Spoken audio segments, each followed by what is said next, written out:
Good morning, friends. So this is the time the videos will probably be uploaded. I'm looking for about 10 a.m. every day. Remember, if you need to, you can watch me now or you can watch me later when you do your work. It just depends on when it is you need to watch me. We are reading Mr. Granite is from Another Planet. It's a Dan Gutman book. We are on chapter number 3 today, and if you're following along, it's page number 14 that we'll start at, okay? Remember, if you have it, you should have this paper out with you, right? Your paper might look a little bit different than mine, or you might be using your own paper, or you might be using Post-its, but it doesn't matter how you do the work, just that maybe you're taking notes on your own. Remember, you can take notes while I'm reading, or you can pause me as you need to and jot down notes just like you would do a book club at school. Okay, ready? Chapter 3 is called Pedal Power. After the assembly, Mr. Granite led us to our new classroom. There were posters all over the walls with pictures of rocket ships and stars and planets. It was cool. But the weird thing was, instead of desks, the room was filled with exercise bikes. Oh my gosh, we have those in our room, right? Why are there bikes in here? Asked this annoying girl named Emily, who's crybaby Andrea's friend. It's part of my new PAL program, said Mr. Granite. Pedal and learn.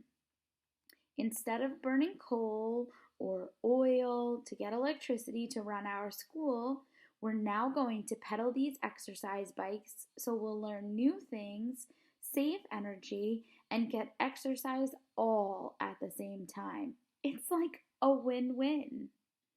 Wait, we get to ride bikes in school? Cool! Bikes are fun. I have a trick bike at home. I hopped on a bike between Michael and Ryan. In 3rd grade, we're going to learn a lot about space, Mr. Granite told us. So start pedaling, pals. I know a poem about space, I said as I started to pedal my bike. Mr. Granite said I could recite it. It goes like this. Boys go to Mars to get candy bars. Girls go to Jupiter to get more stupider. Well, that's not very nice. Check them out riding their bicycles.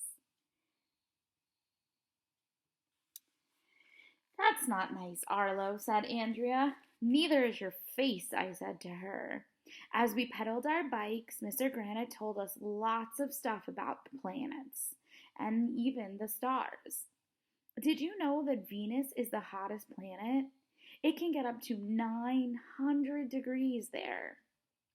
I do hope they have a lot of swimming pools on Venus, because when I get really hot, all I want to do is jump into a pool.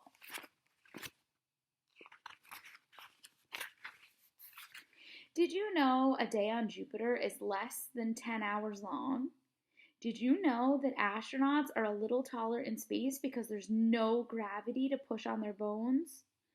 Did you know that the ancient Greeks called our galaxy the Milky Way because they thought it might have been made of drops of milk? Those Greeks, they sure are weird. It takes 8 minutes for the sun's light to reach Earth, Mr. Granite told us. So if the sun exploded right now, we would have 8 minutes to live. Emily jumped off her bike and really started freaking out. 8 minutes to live, she yelled. We've just got to do something.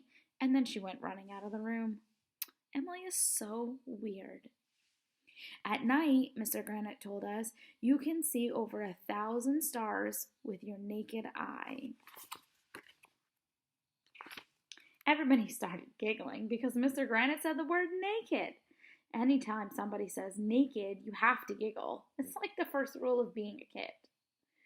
Now, Mr. Granite said, let's learn about Uranus. Everybody giggled a lot again. It's hard to learn stuff when your teacher keeps saying words like naked and Uranus. After a while, my legs started to feel very tired. Riding a bike isn't nearly as much fun when you have to stay in just one place and learn stuff. I started to pedal much slower. That's when something weird happened.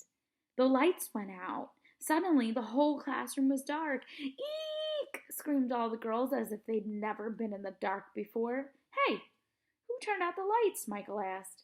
You did, said Mr. Granite. You need to pedal faster. We all began pedaling faster and the lights came back on. Keep pedaling, shouted Mr. Granite. I thought I was going to die. So that's the end of chapter number 3. We're going to stop there and take a look at our paper, okay? The other day we talked about the setting of the story, which now has changed, by the way. He was in Staples and now he's in a new place, Arlo. We talked about putting in the main characters. There's a couple of them, but remember, Arlo is the most important, right? We're also starting to look at what the main character wanted. I don't think we exactly know what Arlo wants yet, but we're getting there. We're also looking at this explain the plot. Remember, we're not writing it in there, but we need to figure out what happened first, what happened next, what happened then, and what happened last. So if you're making post-its or notes for yourself, you should probably start making a first post-it and maybe a next post-it. First, he was in Staples buying his school supplies. What happened next after that? Okay, chapter number 4 is called Going Green. Boy, Mr. Granite wasn't kidding about elementary school being green. Everybody was doing their part to save energy and help the environment. Miss Lizar, I don't know, Miss Lizar, our school custodian, put solar panels up on the roof to collect the sun rays and turn them into electricity. Hey, guess what? Our school has that. Miss Lazar is bizarre. Oh, that's how you say it. Lazar is bizarre. Miss Hannah, our new art teacher, hates throwing stuff away. She told us to bring in the plastic bags from home instead of throwing them in the garbage. She showed us how to make plastic bags into butterflies and kites and dream catchers. Miss Hannah's bananas. Mr. Docker, our science teacher, is off his rocker. He had a car that runs on potatoes instead of gas. Mr. Docker converted the school bus to run on potatoes too. He helped Mrs. Yonkers, our computer teacher, to hook up potatoes to power the school computers. So now she says PC stands for potato computer. Mrs. Yonkers is bonkers. Mrs. Cooney, our school nurse, brought a giant tube of toothpaste to one school day. It was about the size of a first grader. Mrs. Cooney is loony. She said when you buy stuff in larger sizes, you don't have to go shopping so often, so there's less waste and you save lots of money. Mrs. LaGrange, our lunch lady, told us to pack our lunches in reusable containers instead of paper bags so we'd have less garbage. She also brought in a bunch of cows to graze in grass on the field behind the school. And now the lawn doesn't need to be mowed anymore. And also, we get free milk. Oh my gosh, look at the cows.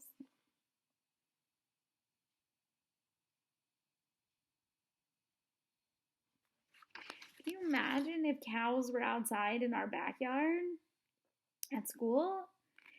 There was a lot of information in those last couple of pages. If you want to go back and take some notes or you want to make some post-its, maybe you want to make a list of all the things that they're doing to go green in their school so that you can go back to it later. If you need to pause the video or you need to stop me, go back and try again to make a list, that's okay because I'm not going to delete this video. It's going to stay here. So if you need to go back and check it out, that's totally cool.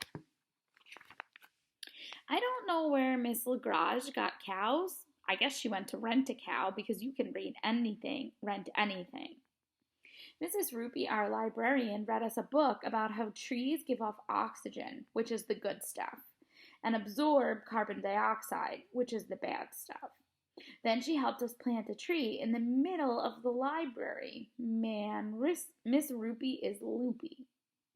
Mr. Cutts, well, he put up a giant windmill in the field behind the school. When the wind turns the blades of the windmill, it makes electricity. The whole school was going green. Part of the reason was that we all knew it was going to save energy and reduce our waste. The other part was, don't forget, we all love chocolate cake. Do any of you have any other ideas to help the environment? Mr. Granite asked us while we were pedaling to absolutely nowhere. Little Miss I Know Everything was waving her hand in the air like she was trying to signal a boat across the ocean. But Mr. Granite called on me instead, so na boo boo on Andrea. I know a way to save energy, I said. You should just close school down and let us all stay home all day. Then we could sit around and we could do nothing, and that would save a lot of energy. Everybody laughed, even though I really didn't say anything funny. How about you, Andrea? Asked Mr. Granite. Can you think of another way we can help the environment? We could use both sides of every scrap of paper, Andrea said, and then we can recycle it. That's an excellent idea, Andrea, said Mr. Granite. Andrea stuck her tongue out at me. What's her problem? Oh, snap, whispered Ryan. Andrea stuck her tongue out at you, AJ. Are you going to take that? At Andrea's house, I told the class. They use both sides of the toilet paper and then they recycle it. Ugh, that's gross, Arlo, Andrea said. So is your face, I told her. Oh, snap, said Ryan. That's it. Tomorrow we'll start with chapter number 5. Remember, if you're filling out your paper, you should be looking at first something happened, then next something happened, then something happened. Writing all those things down in sequential order will definitely help you when we're trying to fill out our papers. You should also be definitely thinking about what it is that Arlo wants. Since the main character is Arlo, you want to know what he is looking or wanting at the end of the book. We'll talk more about that tomorrow, but that's definitely something you should be thinking about. I hope this is going well for you. Don't forget to say hello to me on Remind and have a great afternoon, okay? Goodbye.